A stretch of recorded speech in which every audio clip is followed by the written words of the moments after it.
What is 19000mìnhទាំងអស់គ្នាមានឃើញខ្មែរផលិតខ្ញុំដាក់ user ឈ្មោះ VD 19000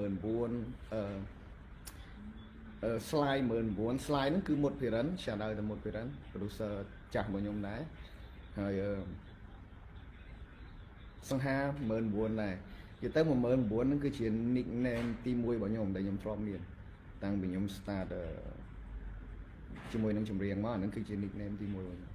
VD 19000What is 19000mìnhទាំងអស់គ្នាមានឃើញខ្មែរផលិតខ្ញុំដាក់ user ឈ្មោះ VD 19000 slide 19000 slide ហ្នឹងគឺមុតភិរិន shout out ទៅមុតភិរិន producer ចាស់របស់ខ្ញុំដែរហើយសង្ហា19000ដែរនិយាយទៅ19000ហ្នឹងគឺជា nickname ទី1របស់ខ្ញុំដែលខ្ញុំធ្លាប់មានតាំងពីខ្ញុំ start ជាមួយនឹងចម្រៀងមកហ្នឹងគឺជា nickname ទី1របស់ខ្ញុំ VD 19000